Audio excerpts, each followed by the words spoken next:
인류의 역사는 어떻게 보면 극복의 역사라고 정의할 수 있을 겁니다. 두 다리로 걷던 인간은 가축을 활용해 활동 범위를 극복했고 소를 타고 먼 길을 떠날 수 있게 되면서 거리의 한계를 극복했습니다. 이후 말을 타면서 속도와 거리의 한계를 함께 극복했죠. 이후로 인간은 기계의 힘을 활용하기 시작하는데 산업혁명 이후로 등장한 기관차, 자동차, 기차, 비행기 등이 발명되면서 우리 인간은 속도와 거리, 바다, 하늘 등 모든 물리적인 한계를 극복했습니다. 속설에 일반인들은 뇌의 2%밖에 사용하지 못하지만 아인슈타인은 10%를 사용해 천재가 되었다는 말이 있습니다. 이에 대한 생물학적인 근거는 전혀 없다지만 이는 인간의 뇌가 가진 무한한 잠재력을 표현하는 반증이기도 합니다. 만약 우리 인간이 태어날 때부터 가진 두뇌를 제대로 활용하는 방법을 배운다면, 그리고 그것이 기술적으로 해결될 수 있는 문제라면 우리의 미래는 어떻게 달라질까요? 만약 이를 초등학생 아이들이 배운다면 한국의 미래는 어떻게 바뀔까요?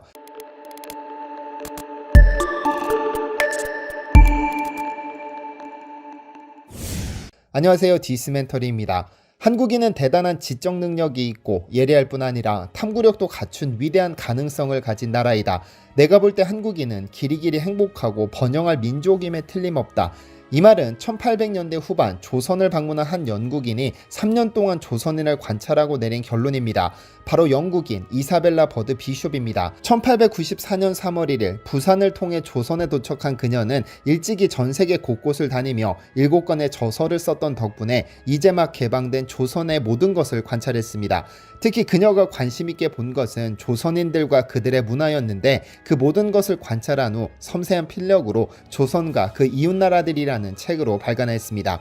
출판된 그 해에만 영국에서 5판을 찍어낼 정도로 베스트셀러로 자리 잡기도 했죠. 그런데 사실 처음 조선을 접한 외국인들의 눈에 조선인은 게으르고 불결하고 지저분한 민족이라는 평가가 많았지만, 조선에 오래 머문 외국인들의 평가는 전혀 달랐습니다. 특히 1890년 조선을 방문한 헨리 세비지 랜던은 특히 조선인들의 총명함을 칭찬했는데요. 그는 조선 사람들은 미개인들과 전혀 다르다. 나는 비범한 지성으로 단기간에 지식을 습득하는 그들에게 늘 압도당하였다. 그들은 무척 투지 있고 열성적으로 공부거리를 습득하였다. 또한 그들은 놀라울 정도의 신속한 이해력과 함께 뛰어나게 현명한 추론 능력을 타고났다. 그러나 외모상으로는 그들의 진면목을 알 수 없다. 언뜻 봐서는 그들이 차라리 흐리멍텅하고 답답한 인상을 주었지만 그들은 훌륭한 기억력을 가졌다라고 평가했습니다. 비숍도 그렇고 세비지 랜더도 그렇고 여기에 언급되지 않은 수많은 외국인들의 조선인에 대한 평가는 총명하고 지적 능력이 뛰어나며 훌륭한 기억력을 가졌다는 점입니다.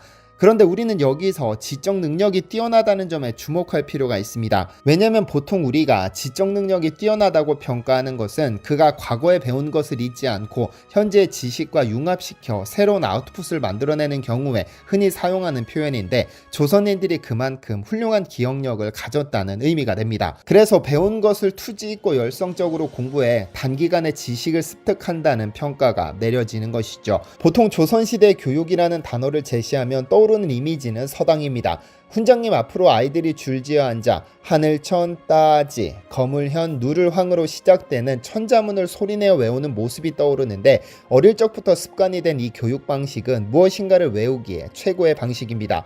단순히 눈으로 보고 끝나는 것이 아니라 입을 사용해 소리를 내고 음률을 따라 외우기 때문에 두뇌, 입, 눈, 귀까지 모든 감각기관을 사용합니다. 그래서 쉽게 잊혀지지 않는 장기 기억이 되죠. 그렇다면 외국에는 이런 교육 방식이 존재하지 않았을까요? 아닙니다. 고대 시대부터 존재했습니다. 더 현명하고 확실한 효과를 보이는 방법으로 말이죠. 우선 이 영상은 지난번 업로드되었던 기억술에 관련된 영상입니다. 다행히 업체 측과 미팅이 잘 끝났고 디시멘터리 구독자분들에 한해 특별 할인을 제공해 주시기로 협의됐습니다. 영상 내용에 관심이 없으신 분들은 아래 설명란과 댓글란으로 바로 이동하셔서 내용 확인하시면 됩니다. 얼마 전 종영한 TV 드라마 이상한 변호사 우영우라는 드라마를 기억하실 텐데요. 자폐 스펙트럼을 가진 우영우라는 인물이 변호사로 성공해가는 모습을 그린 가슴 따뜻한 드라마인데, 그녀에게는 법률을 통째로 외워버리는 경이로운 기억력을 가지고 있습니다. 그 경이로운 기억력을 이용해 난관에 빠진 사건을 해결해가는 모습을 보며 통쾌함을 느꼈죠. 그런데 우영우가 선보인 경이로운 기억력은 자폐 스펙트럼이 있어야만 보일 수 있는 신성 불가침의 능력이 아닙니다. 왜냐하면 고대 시대에 이미 이를 가르치는 기술이 존재했기 때문입니다. 고대 로마 시대의 정치가이자 웅변가였던 키케로는 집정관 시절 정치적 반란 음모를 폭로하는 카틸리나 탄핵 연설을 하며 전문을 토시 하나 틀리지 않고 외워 연설한 것으로 유명합니다. 총 4차례 연설 중 가장 짧은 1차 연설이 약 2만 1000단어를 넘어섰는데 당시에는 종이와 펜과 같은 기록 수단이 흔치 않았기 때문에 오로지 그의 기억력으로 2만 1000단어를 외운 것입니다. 그는 이와 관련해 웅변에 관하여라는 책에 자세히 소개하고 있는데 그가 사용한 방법은 장소기억법 또는 기억의 궁전이라 불리는 방법입니다. 이는 약 2500년 전 그리스의 시모니데스라는 시인이 연회장이 모두 붕괴되었을 때 유족들이 시체를 찾을 수 있도록 모든 참가자들의 위치를 기억해 알려줬다는 신화 같은 이야기에서 비롯됐습니다. 그는 가상으로 건물을 지은 후에 그곳에 자신이 기억하고자 하는 대상을 이미지로 만들어 채우면 세상에 기억하지 못할 것이 없다는 사실을 깨닫고 이를 기억의 궁전이라고 이름지었습니다. 하지만 고대 로마의 웅변가들이 반드시 갖춰야 할 소양으로 꼽히던 이 기억술은 기록으로 남겨지지 못하고 자연스레 인류의 기억에서 지워졌습니다. 왜냐하면 차차 등장한 볼펜, 종이, 인쇄술이 발달하면서 그 많은 것을 굳이 외울 필요성을 느끼지 못했으니까요.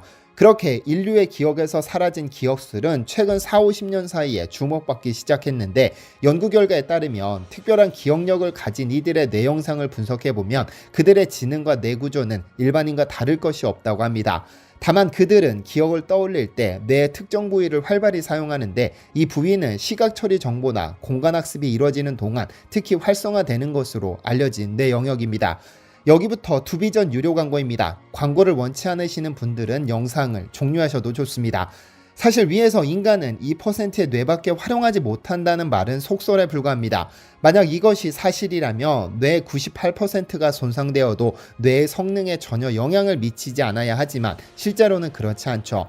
다만 인간이 그간 적절히 활용하지 못했던 뇌를 적절히 발달시킬 수 있다면 아마 전혀 다른 세상이 열릴 겁니다. 사진을 한 장만 보겠습니다. 이 사진은 오늘 소개해드리는 두비전이라는 회사가 개발한 프로그램을 이용해 6개월간 훈련한 12세 아이의 뇌파 사진을 비교한 것입니다.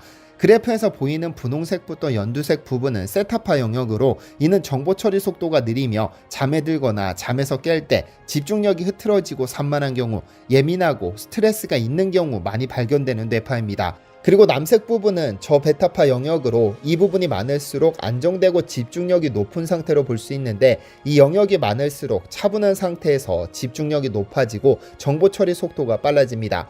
두비전이라는 기업은 어떻게 앱 하나로 이렇게 획기적으로 뇌파를 변화시킬 수 있었을까요? 왜냐하면 2500년 전 인류의 기억에서 사라진 기억수를 현대적인 방식으로 재해석한 앱을 개발했기 때문입니다. 그가 2017년에 낸 전환 이미지를 이용한 장기기억 유도학습 장치라는 특허를 통해서 말이죠.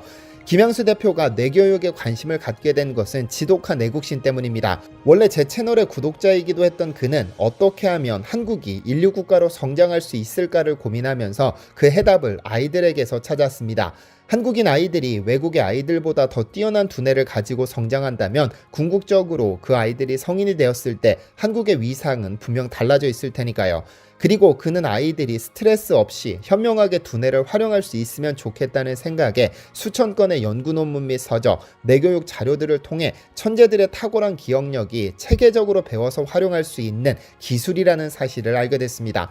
그렇게 개발한 것이 후천적인 천재 만들기 프로젝트 앱, 즉 두비전입니다.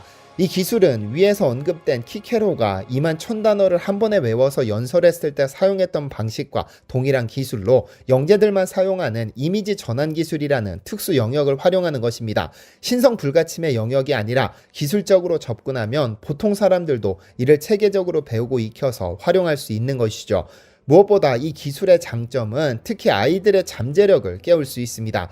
즉, 남들은 10시간 동안 투자해야 외울 수 있는 것들을 1시간이면 전부 흡수할 수 있기 때문에 남는 9시간 동안 훨씬 더 생산적인 일에 집중할 수 있죠. 강제적으로 강요하는 비능률적인 학습이 아니고 한번 이 기술의 달콤함을 맛보면 학업이 더 이상 학업이 아닌 재미있는 놀이가 됩니다. 또래 아이들보다 자신이 월등하다는 자신감을 바탕으로 자신의 소질을 키워나갈 수 있는 것입니다.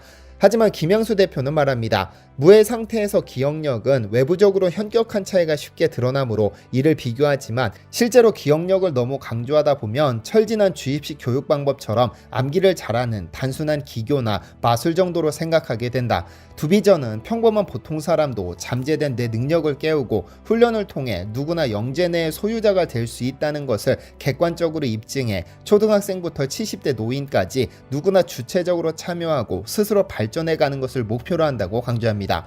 그러니까 남들이 10시간 걸려 외우는 것을 1시간에 외우는 기교가 아니라 누구나 체계적인 훈련을 통해 영재뇌를 가질 수 있고 남는 시간을 더 효율적으로 활용해 더 생산적인 일을 할 수 있다는 자신감을 갖는 것이 김양수 대표가 두비전 앱을 개발한 진짜 이유가 아닐까 합니다.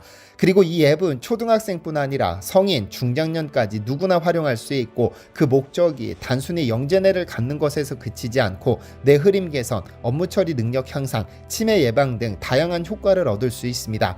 그래서 저는 아직 자녀가 없지만 현재 제가 사용하고 있고 제 아이가 초등학생이 되면 꼭 이 앱을 아이에게 선물해 줄 계획입니다. 지난 영상에서 업체와 미팅을 앞두고 있다고 말씀드렸고 미팅이 잘 끝났습니다. 업체 측에서 제 요청을 흔쾌히 수락해 주셨고 두비전 앱을 이용하실 구독자분들에게 특전을 제공해 주기로 결정하고 현재 시스템 수정 중입니다. 우선 구글 플레이 스토어 등에서 두비전 앱을 검색하셔서 설치하신 후 다운로드 받으시면 됩니다. 일주일간 무료로 이용이 가능하며 사용 후 만족하시면 유료로 전환하시면 됩니다. 디시멘터리 코드를 넣으시면 9월 30일까지 다운로드 받으시는 분에 한해 20% 할인이 제공되며 이후 10%씩 매달 할인이 적용됩니다. 이 코드는 제 구독자들만 사용할 수 있는 코드입니다. 만약 앱을 사용하시는 것이 어려우시면 상담 전화를 통해 자세히 안내받으실 수 있고 홈페이지에서 1일 체험 신청하신 후 센터에 방문하셔서 뇌파 검사, 특수 인지능력 검사, 두비전 수업 체험까지 약 20만원 상당에 해당하는 체험 상품을 디시멘터리 구독자 특전으로 무료로 받으실 수 있습니다. 무엇보다 홈페이지를 방문하셔서 실제 아이들의 뇌파가 어떻게 달라졌는지 등등을 확인하신 후 꼭 사용하고 싶으신 분들은 본격적으로 영재뇌 프로젝트에 돌입하시면 됩니다. 디시멘터리에서는 여러분의 제보를 기다립니다. 제 채널에서 다뤘으면 좋겠는 뉴스 또는 널리 알려졌으면 하는 영상은 디시멘터리 네이버.com으로 보내주시면 소중히 제작하겠습니다. 시청해주셔서 감사합니다.